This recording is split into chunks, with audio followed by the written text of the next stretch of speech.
All right, we are live. Welcome, everybody. Today is Friday, TGIF.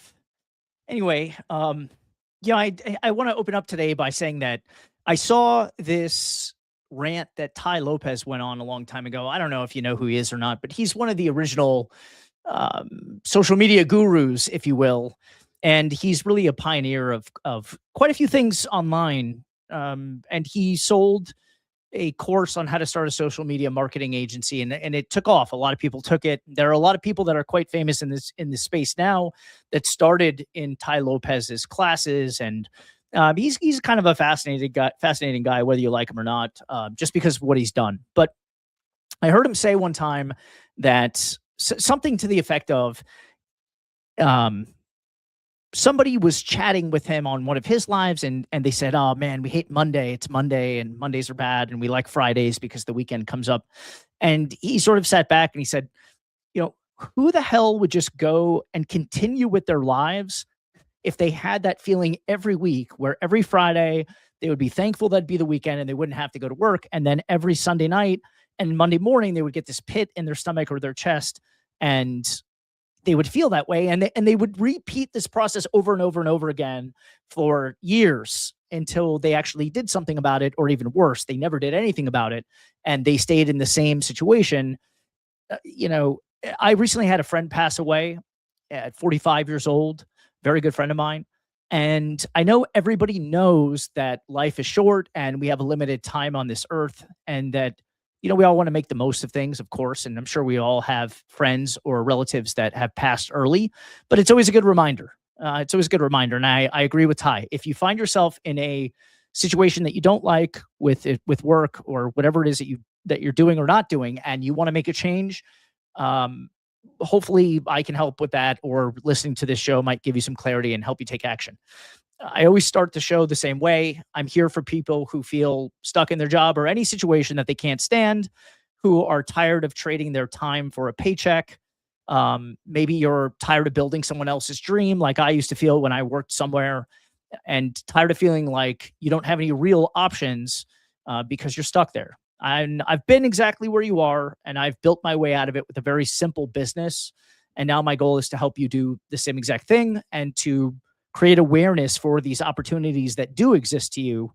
And I give a lot of credit to creators like Cody Sanchez, who talk about real boring businesses that a lot of people can have access to, that they don't think are real possibilities for them and real options, but they are.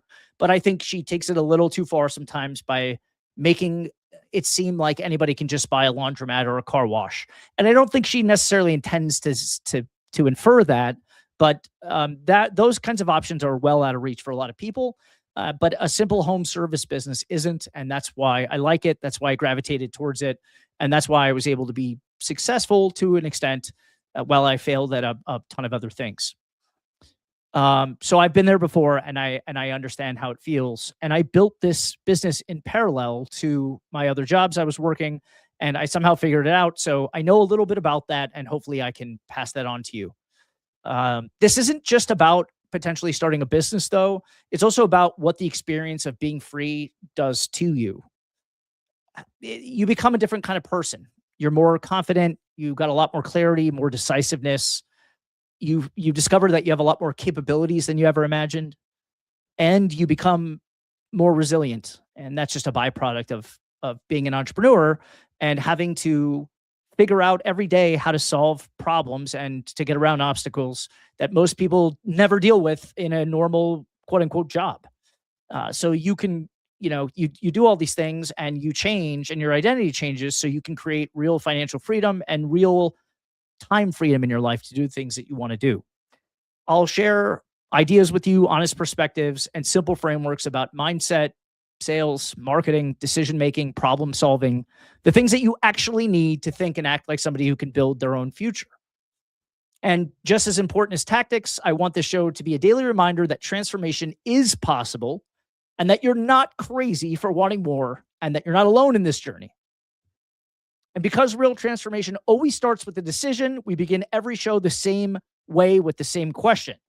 If you don't change anything, if you keep doing exactly what you're doing, you will very likely be in the same place in 5 years from now, feeling the same frustration, the same lack of control, and the same resentment toward your job or whatever situation you're in. But if you committed to transforming your life, like really committed, there's a real chance that in 5 years, you could be exactly where you want to be or sooner. So the real question is, what hurts more? Continuing to endure a job or a situation that you hate, or maybe that you know it's a dead end, or enduring the discomfort of pursuing freedom and building something of your own? Because the truth is that most people avoid the pain of staying the same, but it has no upside and it just repeats.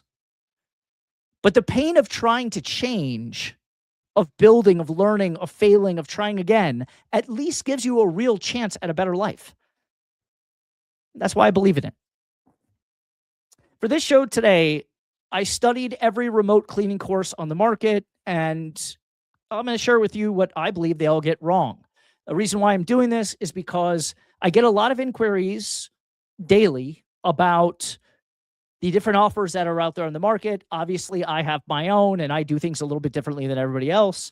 There's a couple of companies in particular that people seem to ask me about often, so I know that they're doing a good job marketing and getting things out there. And I have a lot of respect for the other creators and entrepreneurs. So I'm definitely not going to badmouth anybody. I'm not going to, I'm not here to take shots at anybody. But what I will do is I'll be honest and transparent, and I'll tell you sort of what I think. And the main reason why I'm doing this is so that you can get a better, more clear understanding of what program might be right for you, or if the opportunity at all might be right for you.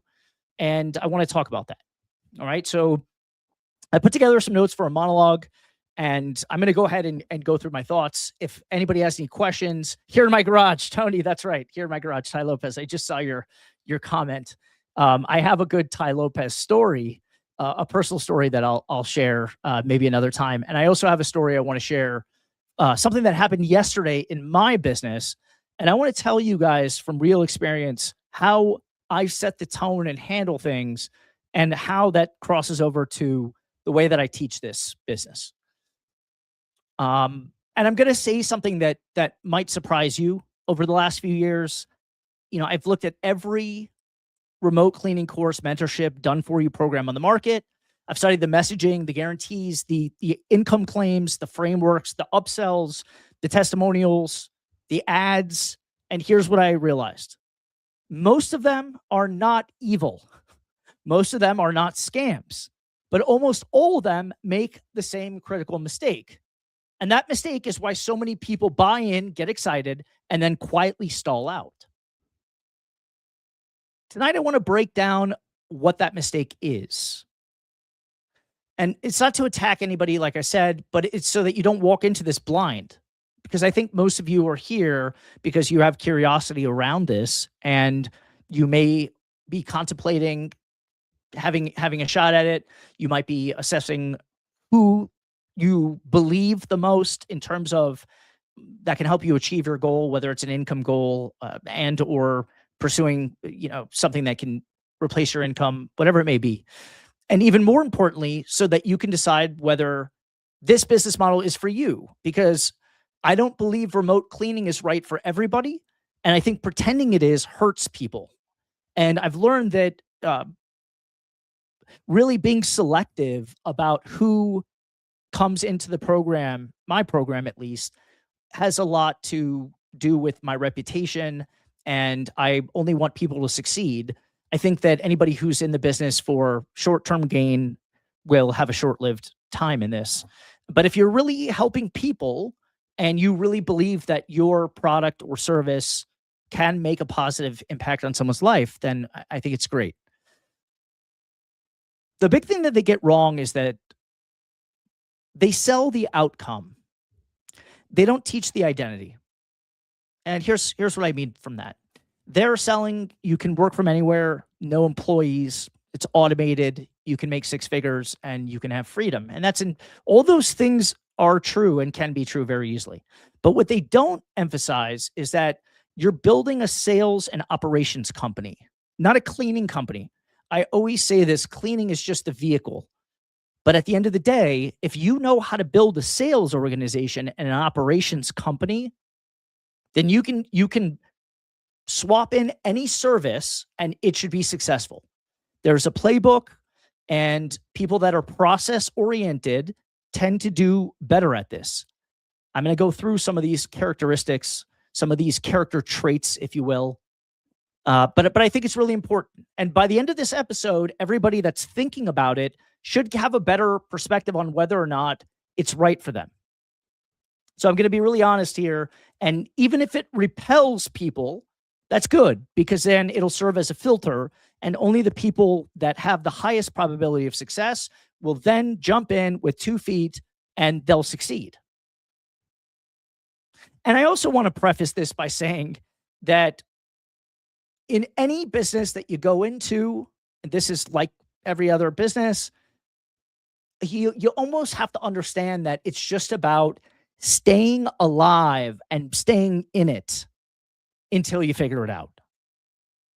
And taking someone's course or being in someone's program should help you skip over or expedite that learning curve, but everybody has to learn it, and everybody has to go through the real life situations to understand how they actually play out.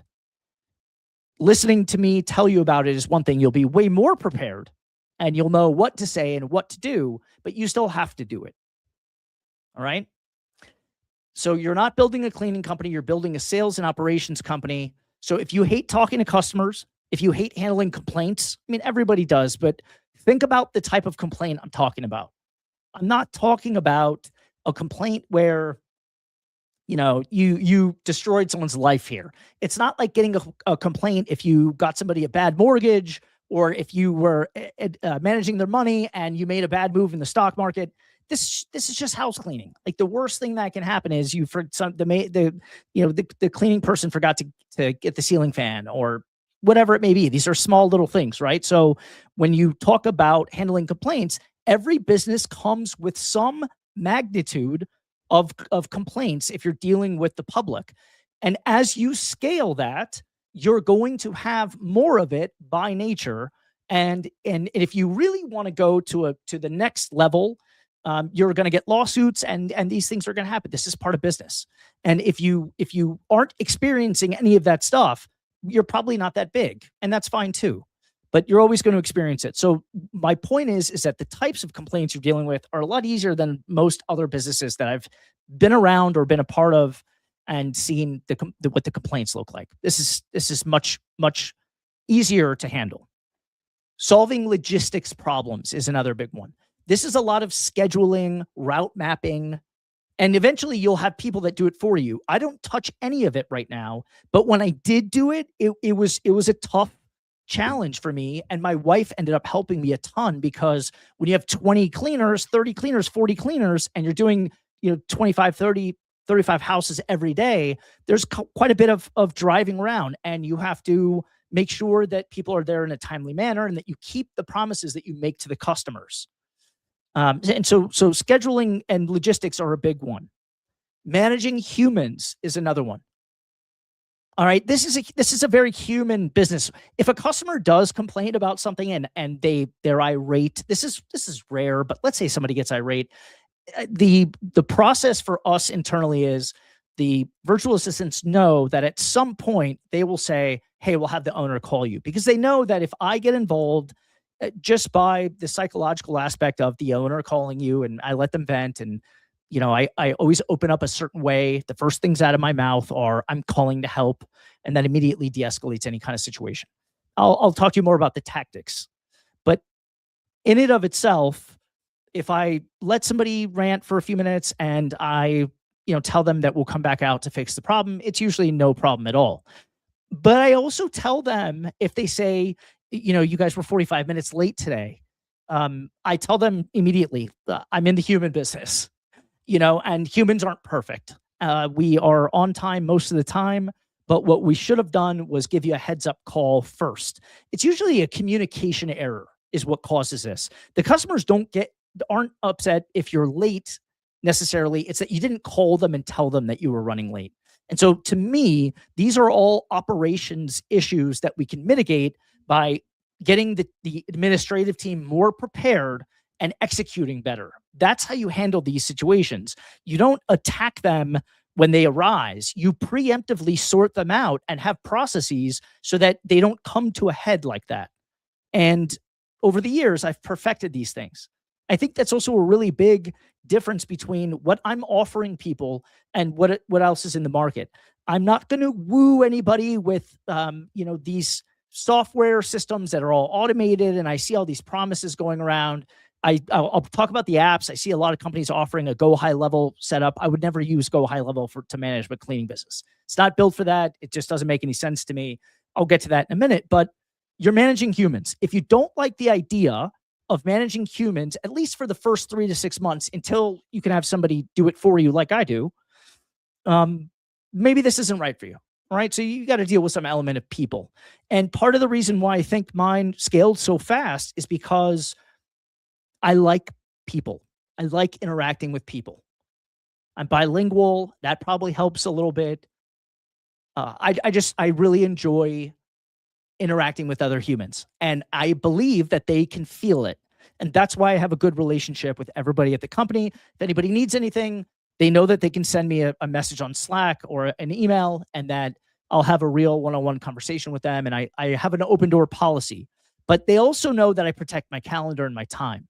And so every time someone requests to talk, it's a 5 to 10 minute window. I literally will say, I have an 11:20 to 11:30 a.m. Do you want that slot? And I do that on purpose. I do that to send a message that my time is really valuable, and that if they want my time individually, then it just comes in little bouts, because it sets a tone. Again, more on that later. Dealing with last minute cancellations. If that's something that's going to drive you crazy, this isn't a good business. I tell all the new cleaners when they get onboarded, now one of the girls onboards them, but if you aren't okay with going on a new adventure every day, then you shouldn't take this job. If you want to go to an office, you want to go to the same place every day, repeat it, have the same route, this is not the business for you. The reason why we have thousands of customers now, sounds crazy to say, is because I put the customer first. If the customer wants to reschedule, I leave it wide open. If the customer wants to select what time or day they want, I leave that open. I remove all the friction on the customer side of things so that the customer has such a pleasant experience with me and my team that they want to stay with us and continue to do business. And that is dealing with humans and dealing with cancellations and understanding what happens in life to people, and how sometimes, I've said this before, people put their dogs at the groomers, they take their kids somewhere for the day to get them out of the house so the cleaners can be uninterrupted. There's all kinds of things that come along with providing service to people in their homes in a very intimate setting that you have to understand. This is part of it. But because it's such an intimate setting and you deal with these things, the business is very sticky. They get to understand that they like you or they don't. And if they do like you, they don't want you to leave ever, because they don't want to go through that again with somebody else. All right. So if you're going to struggle with that stuff, most courses barely talk about that part. So I want to call it out. I want to bring it to light. I have a question for the audience, and I'd like to know what you think. Be honest with yourself. Do you enjoy problem solving under pressure? Or do you just want out of your job? These are two very different motivations. If you really enjoy problem solving under pressure, you're going to love this. I like to be challenged all the time, and I like the reward that comes with solving the problems. I like to make money. I like to provide excellent service. I love seeing happy customers email. I love seeing requests to come back again.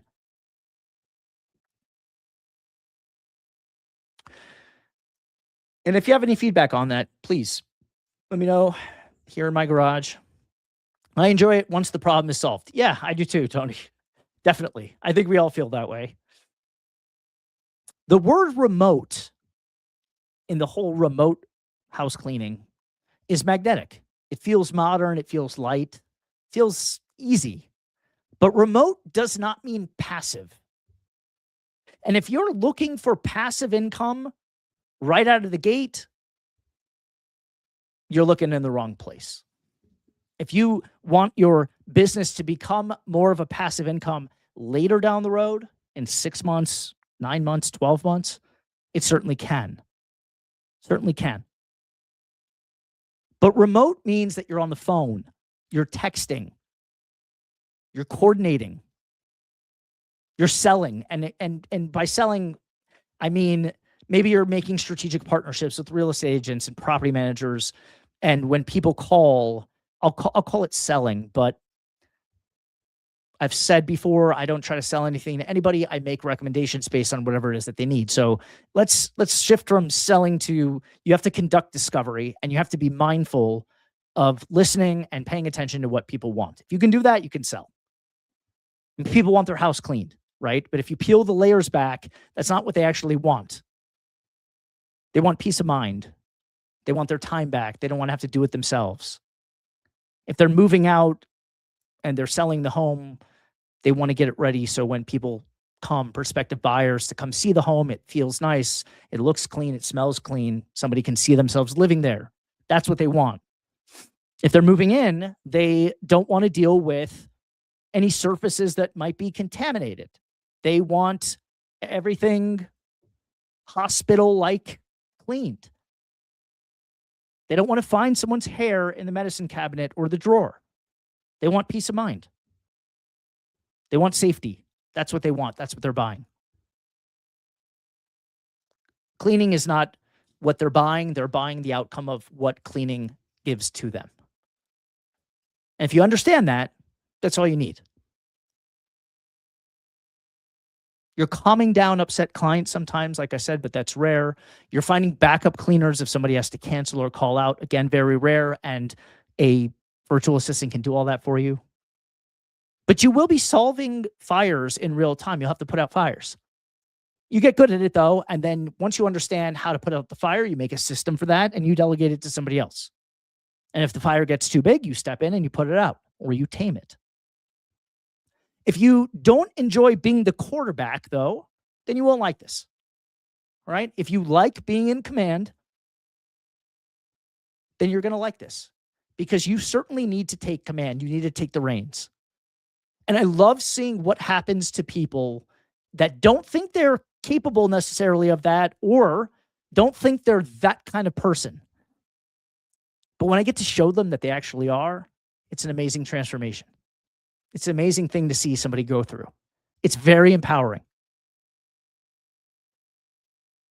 But most programs don't stress that enough. So I want to call it out. I want to make it clear. And they don't talk enough about the customer acquisition cost. And this one's huge. You cannot build a real business without understanding how much it costs for a lead, how much it costs to get a customer, how many out of 10 or 100 inbound calls are you actually booking as jobs? What's the lifetime value of that customer? How much do they spend with you before they don't come back ever again? These are all important things. Most courses show revenue screenshots. Very few break down how much did it cost to get those customers. My most popular video is a video where I said, here's how much money I brought in, but here's how much money I spent. So this is how much money I really made. And it was eye-opening for some to see. And again, this is when I first started. I brought in like $17,000 or $16,000 my first, I think it was like maybe my first full month. And my profit was like $3,000 on that. Maybe a little bit under. It was like $2,800 that I net took home. And so when people think, oh, $17,000, it's a lot. But if you're spending, you know, 14 or 13,500 to get the 17, it needs to be clear. People need to understand that. If you can't answer that question, then you don't have a business and you don't understand what kind of business that you're getting into. It's important. If you got 10 leads tomorrow, would you know how many should convert, what script to use, what follow-up system to run? How do you calculate it if the ad was profitable? These are all important things. You should be thinking about it. It's not everything. I'm just making you aware. All right?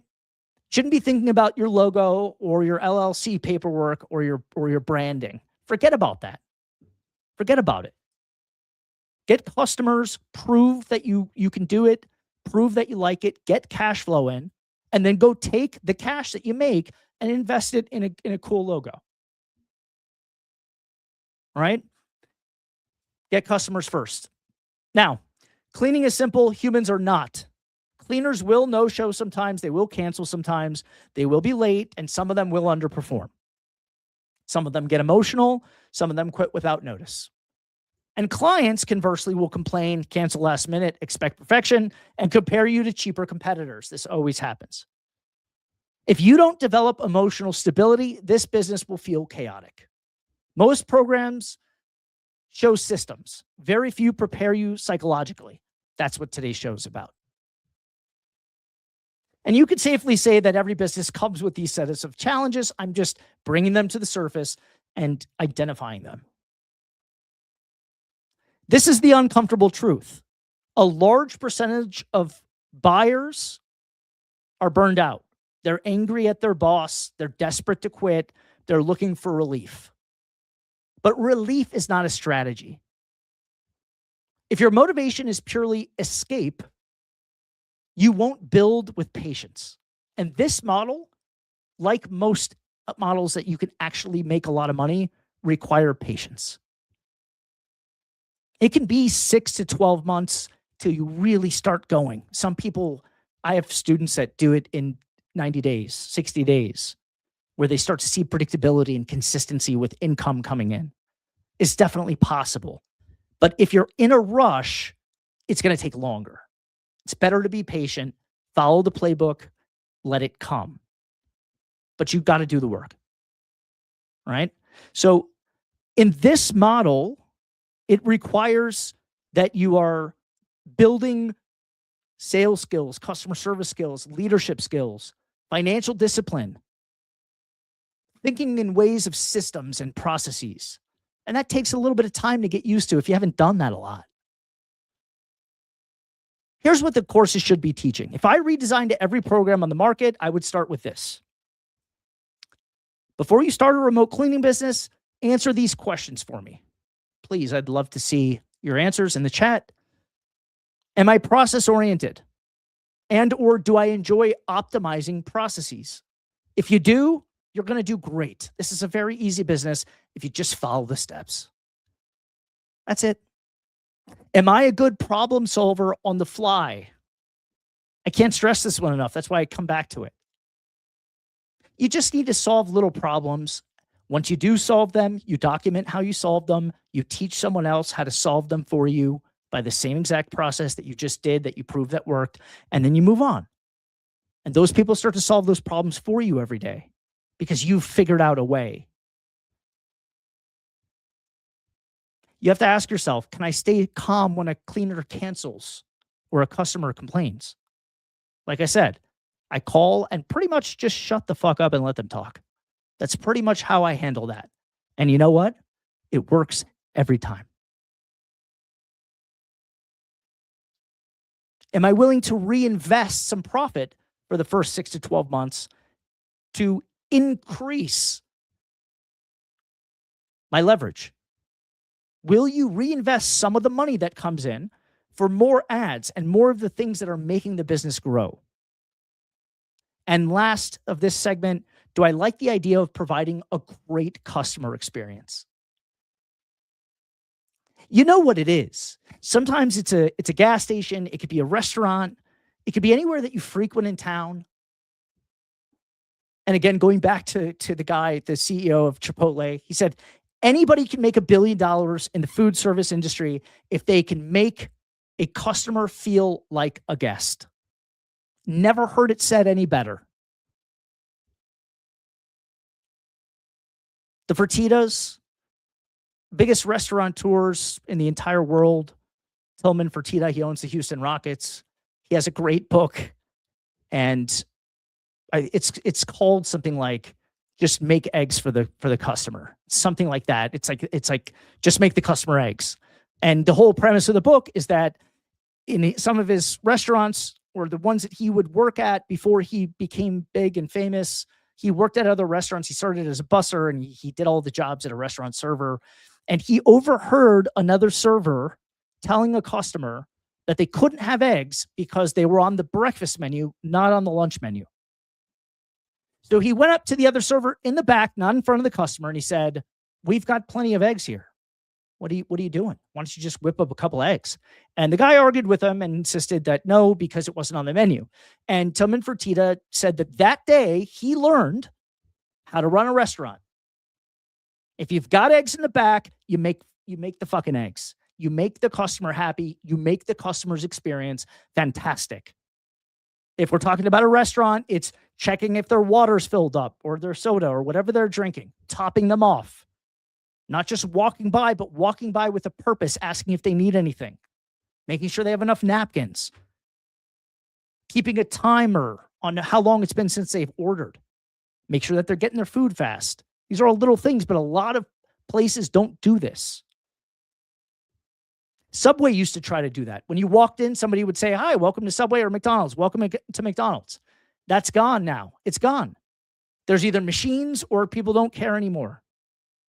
So if you can step up and actually provide a great service and a great experience, you will be amazed how many customers come flocking to you and how many customers stay with you. That's the opportunity. You want to sell handyman service? Go for it. You want to sell garage organizing service? Go for it. You want to sell elderly companion service? Go for it. It's a great idea.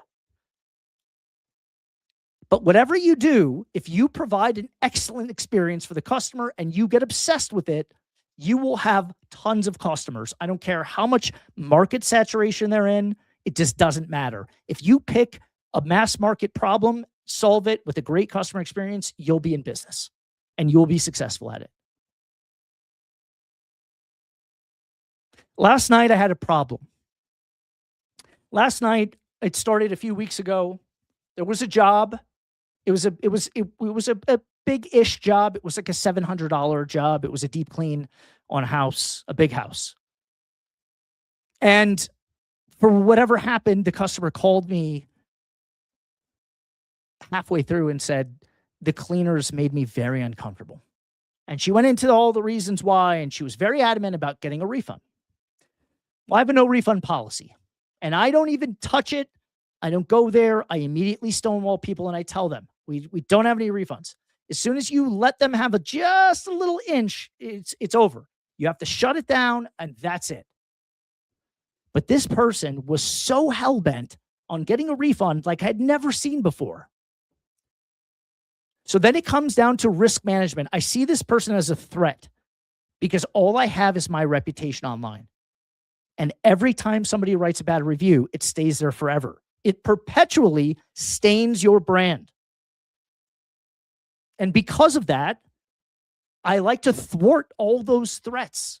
If I see and feel an imminent threat, I get rid of it. I remove it. And if that means giving a refund, then so be it. But I let the cleaners know that I wasn't going to pay them on it. And they threw a fit and they said, "We have a contract and it says that you have to pay us for the work performed." And they wanted to talk about it. And again, I protect my calendar. So I said, "Listen, I made a judgment call. This is how I run my business. I'm sending a clear message to you. What you did was very weird. I don't want to get into the details of what you said to the customer, but whatever you said, you caused that problem and you're going to pay for it." And they finally said, "Listen, we need to talk to you about this." So I said, fine. I gave them a 10-minute slot.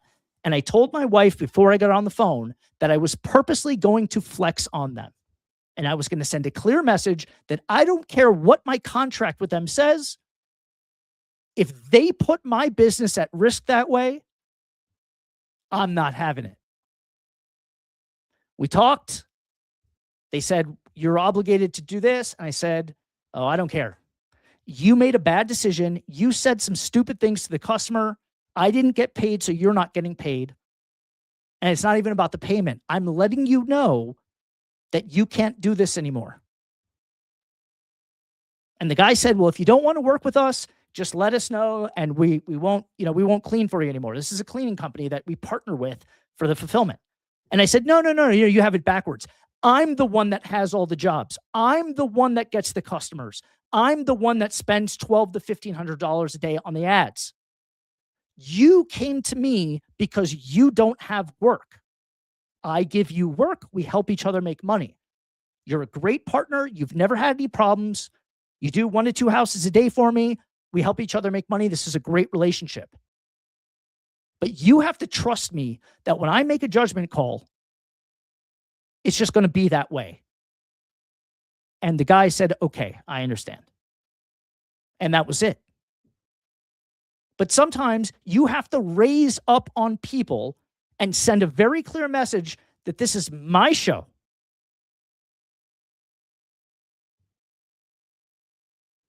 Now, if you think about it, if anybody's running a business smart, the last thing they want to do is not pay out to the cleaners. I've never done that before. But if I have to, then I'm going to send a message. It's going to be loud. It's going to be clear. And no one's ever going to do that again.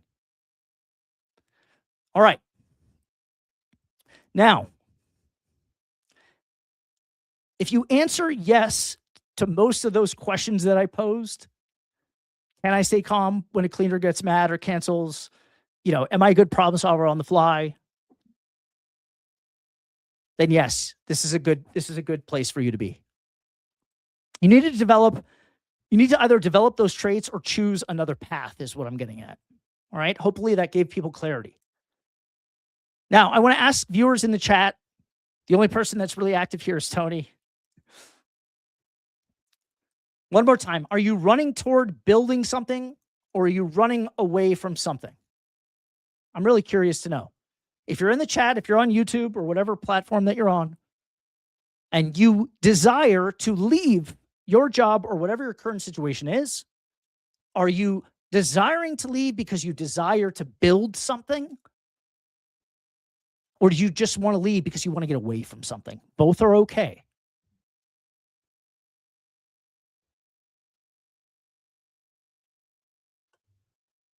Now let's go back, because I'm not saying other programs are bad. I'm saying the marketing simplifies something that is operationally complex. And that gap creates disappointment.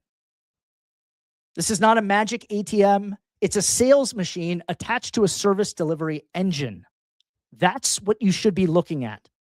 When you understand that, your expectations change. And when your expectations change, your odds improve. That's how this game works. Any questions on that? Any questions? I want the option to leave my job. I hear you, John. I hear you. I hear you. And I'm going to point one thing out in a minute. I'm going to get a little bit more specific too about things that I don't like about some of the offers out there. I'm going to try to stay away from I'm definitely not going to attack anyone, and I'm definitely going to try to stay away from names, but there's one company in particular I keep getting people coming to me from, and I'm going to call it out. I'm going to mention it. All right. All right. This is my sort of closing thought on this, and then we'll have a segment where we'll bring somebody up. I hear Tony says, my goal is to build a company to eventually exit, not looking to get rich quick. Great. This business would also be good practice for any future business I want to have, whether that's 1 year or 5. Exactly. And Lindsay, sorry, John, I've been out and about, so I'm not able to talk much. No problem, Lindsay. Thank you for telling me that. And Tony, Tony, this is the Tony that's in my program, a new member, right? You wanted to come up. I'm going to get you up here in just a second. Please send me a DM, Tony, on Instagram where we had at first connected, and the mod will send you a code to come up. Tony's new in the program. He's a really impressive young man. I say that just because when I see somebody who's in their early 20s and they've got a lot of things figured out, and they're a lot more mature than a lot of 40 or 50-year-old adults, I think it's fascinating. And what I told Tony, and I want everyone to hear this, if you're a young person, if you're in your 20s, let's just say, a lot of people will say to you, oh, you have so much time. Don't worry about it. You could take a couple of L's. You're fine. You have so much time.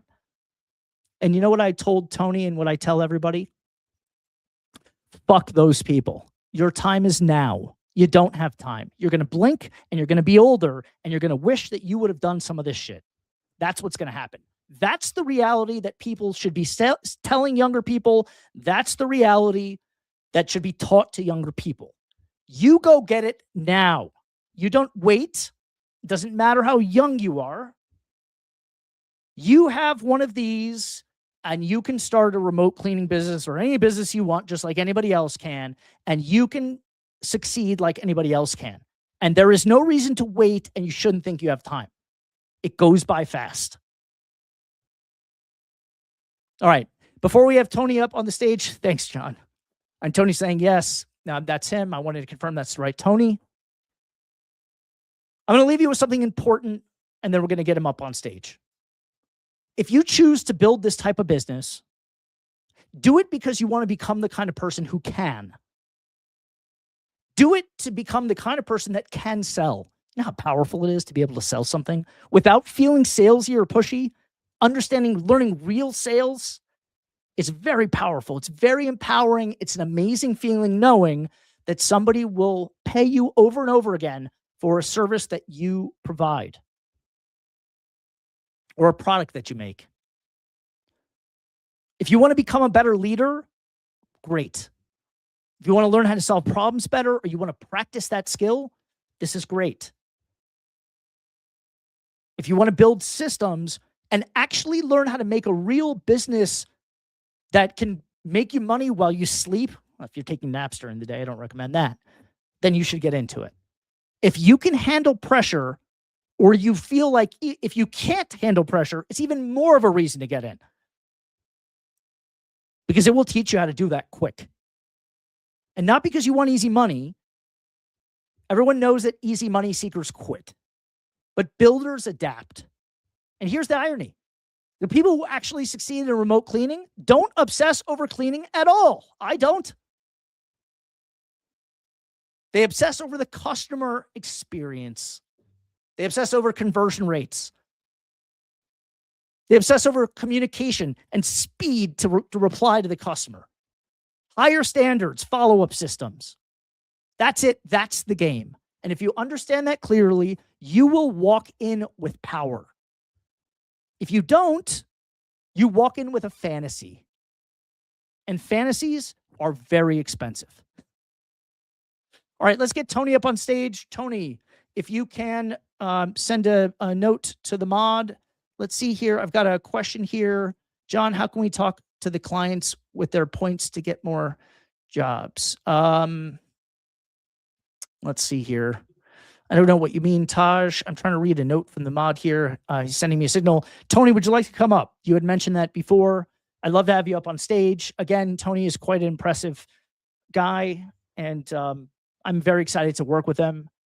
I'm very excited at the idea of being able to give back a little bit and to take whatever I've learned and whatever wisdom I've gained and pass that on to him. It's very fulfilling.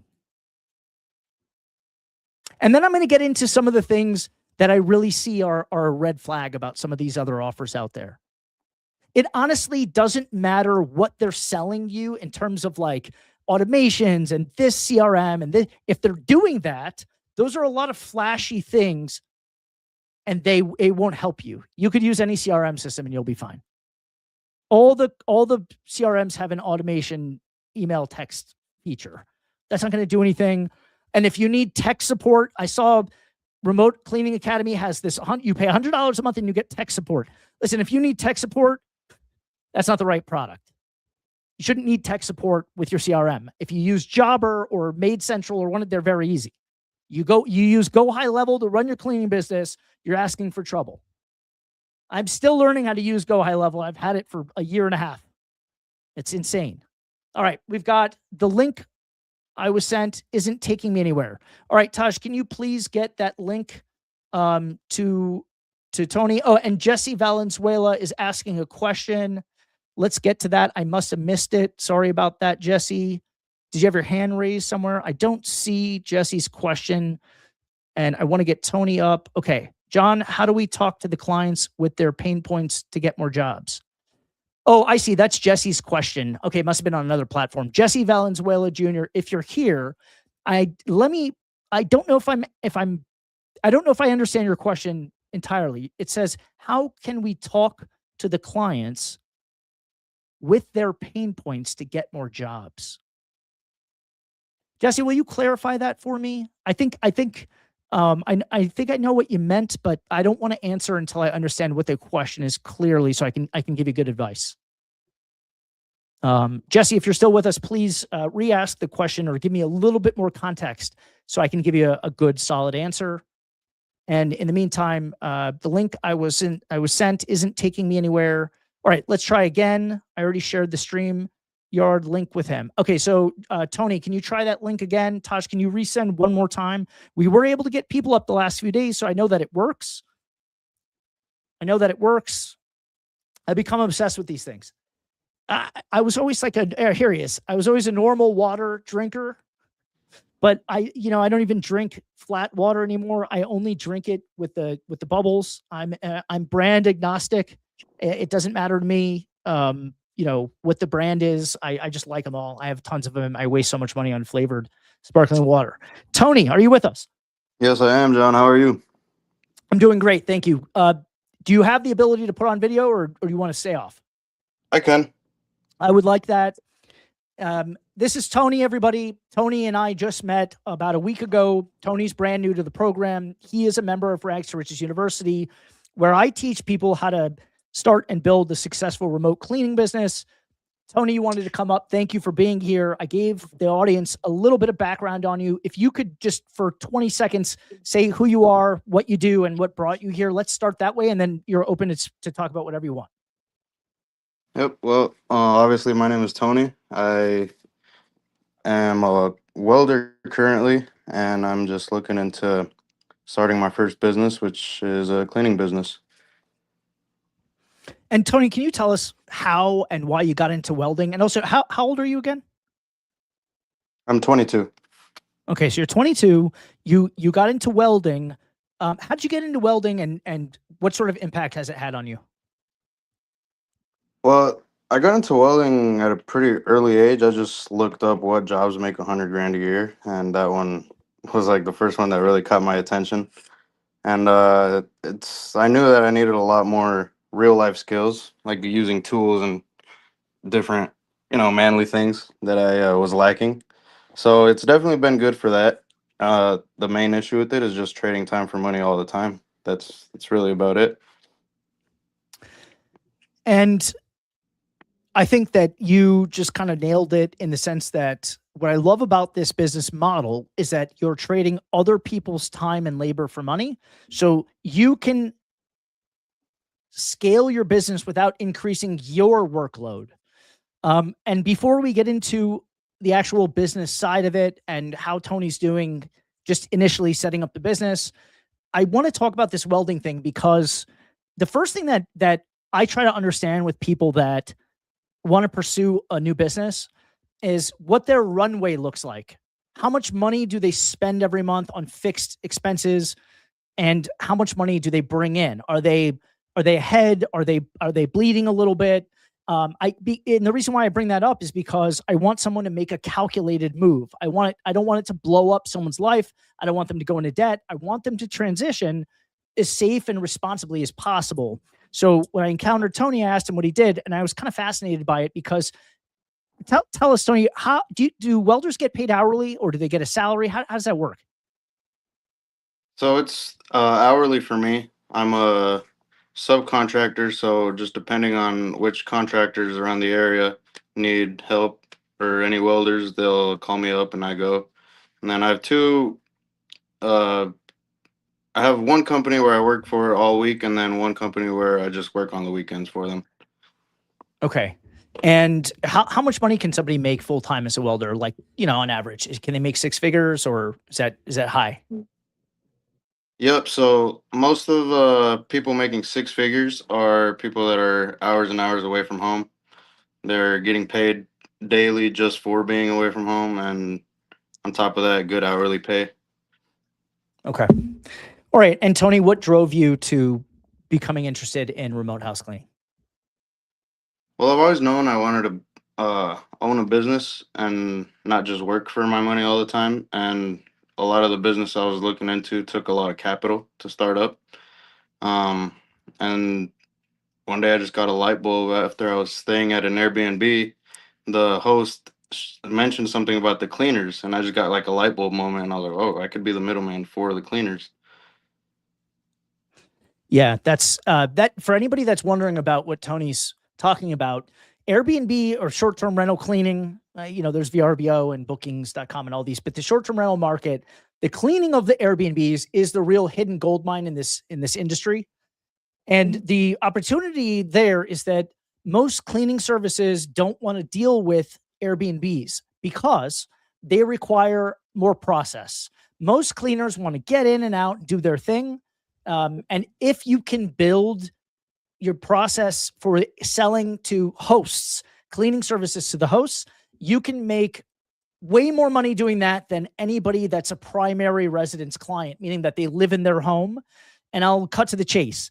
With Airbnbs, nobody lives there. There's no clutter.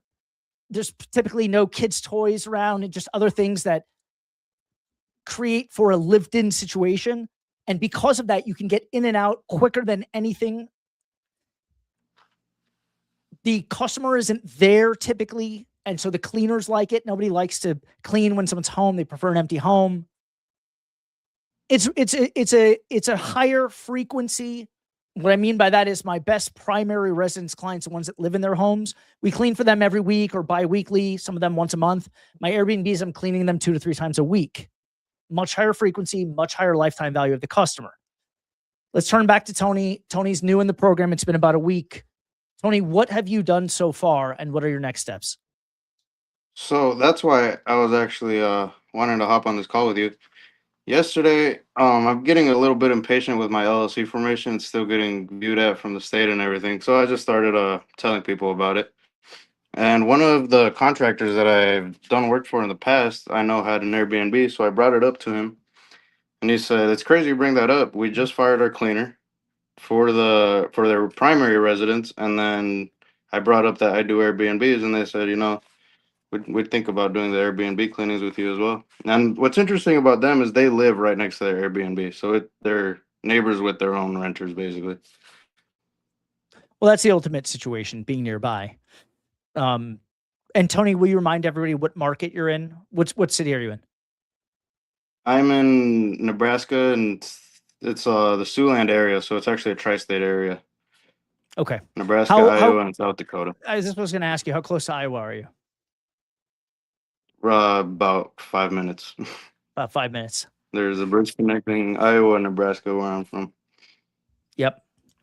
Omaha is near and dear to me for a number of reasons. Some of you that maybe follow me on Instagram have been. Some of you are aware of the situation that I found myself in years ago, and I had to do some business with Warren Buffett and Berkshire Hathaway, and so every year I would go to Omaha in the first weekend of May, and I would get to attend the Berkshire the annual summit. And what a crazy experience! What a crazy experience!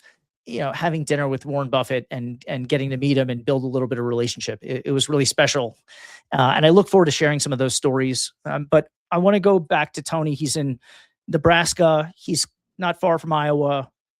No one would right away think like, oh, that's an amazing market for any certain reason. But anybody that's got homes or apartments in their area, they can have a good shot at this business working out for them. Tony, let's talk about what to do to start the business and get it off the ground in parallel to keeping your job or keep doing contract work. How are you going to balance it? It's a great question. I guess I was planning on figuring that out as I go, but I'm in a position where I can step out, answer calls, or do anything that I need to do if it comes down to it. So I guess I'm pretty lucky in that sense. It's not like a Okay, regular full-time job where you have to be at your desk or in your station all the time. great. So there's some flexibility. You can take time to spend on your own business. What's the first thing? And you kind of already touched on it. What's the first thing that you're focused on? The one and only thing that is mission critical right now with getting your cleaning business off the ground? I would say it's bringing money in as fast as possible.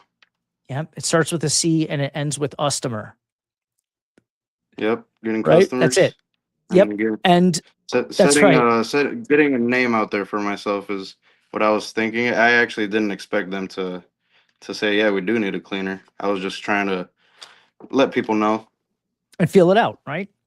Yep. It's funny. Yep. A little tip here. If you do start a business, any business, and you don't always have cards on you, you don't always ask everybody that you come in contact with, whether it's a dinner and you encounter a friend of a friend, or if you're at a bus stop and you're talking to somebody, if you talk about, you'll inevitably just find business everywhere.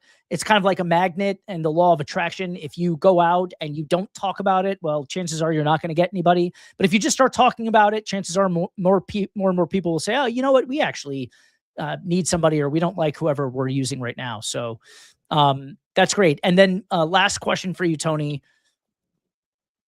How long, I'm curious, let me rephrase it. What do you want to be true in 12 months from now? I want to be able to, I know you asked me that last time and I actually thought about it. I want to be able to say, I remember I used to have to work 80 hours a week for this type of money. That's really my main goal. Okay. So more income, less labor, and higher earning potential. Okay. And last, what made you choose my program over some of the other ones that you checked out? You are still running your business. You didn't sell it. You're still currently doing it, and just from your obviously the reviews and everything, you're obviously doing something right. And I've always known that if you hire a mentor or just have someone there, you're skipping a whole lot of learning curve. Yeah, that's well said. It's true. And thank you for coming up and sharing that. I really appreciate it. And I think that if anybody's considering any of the courses out there or programs, or learning from anybody, I guess the main question, aside from all the stuff that I brought up, is ask yourself if you think that they really care about your success. If they do, then go for it.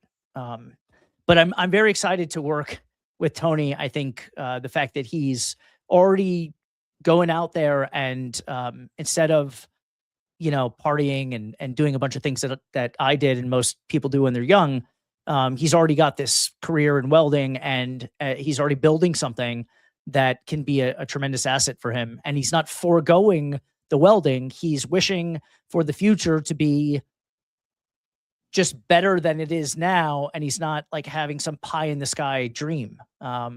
And because of that, I think that he's going to way exceed whatever his wish is for 12 months. So thanks, Tony, for coming up. Feel free to come up anytime you have questions or you want to share an update. I really appreciate it. And yeah, I'll talk to you on the private Discord server. Yep. Sounds good, John. All right. Thanks so much. Thank you. Yep. All right. That was Tony, everybody. He is 22 years old. He is a welder, a contract welder. He wants to make more money. He has some aspirations about doing some things. And I'm lucky enough that he chose me to help him out with this. It's an honor. It is. And, I'm very excited about the prospect of having this conversation with him in 12 months from now, and looking back and him actually saying, you were right. I did better than I thought I was going to do. Really important stuff. And I think that the way that Tony's disposition was, if you notice something about him, Tony was more of a reserved person. He didn't talk over me. He was very patient and let me finish. And he spoke up when I called on him. His type of demeanor and attitude and professionalism makes for an amazing salesperson. The people that really are dialed in and focused like he is, and the listening ability, this is what makes him sort of dangerous in this business, and this is why he's gonna scale quickly. If you saw and you noticed that, then that's a great example of how one should behave to succeed. All right, I have a free PDF. It talks about why most businesses fail before they ever make any money. I think it's interesting. I put some time in and some thought. DM me on Instagram why. I saw a couple people message me yesterday. I still have to send it to you. I didn't forget. I just stacked up and I saw it this morning. I will get that out to you. Text me the word WHY, DM it to me on Instagram, and I'll send you my thoughts. I put it together in a nice PDF. It's 6 or 7 pages long, but there's a lot of pictures and there's not too much copy in there, but it gets right to the point, and I think it's enlightening, and I think it'll give you clarity. That's why I made it for you. It's free. You can download it. All you have to do is DM me the word why, and I will send you my perspective on why most businesses fail before they ever make any money. All right, we're at the hour mark here. This is about the time where I usually shut things down. Hi, Gensis251. Hey, thank you for being here again and following the show. If anybody wants to come on and talk, John at some point, Wu-Tang 23 23361. We've had a lot of talk back and forth. I'd love to have you on one day on camera and you come be a guest of the show. You're a great fan. I don't know how to say it, but I appreciate you and I want you to know that. Anybody else who supports me online, thank you for doing so. If you have anybody that is going through a tough time and they need some clarity, they maybe want to start thinking about how to make their next move so they're not stuck in 5 years from now where they are, please share the show with them. I'll be here tomorrow. I'm sorry, I'll be back Monday. Today's Friday already. Wow, what an amazing week. And I'll be back Monday. I'm on Monday through Friday at noon. I'm thinking about going on in the evenings as well. If this time is hard for you to make it, please send me some feedback. If you think 6 in the evening or maybe 5 in the evening would be good, I'll consider that as well. I might go on TikTok in the evenings. But I invite you up. Anybody's welcome to discuss really anything. And I hope that you enjoy the show. And I hope that whatever information that I'm putting out there gives you a little bit of inspiration, a little bit of hope, and a little bit of clarity. We'll see you guys on Monday. Thanks so much.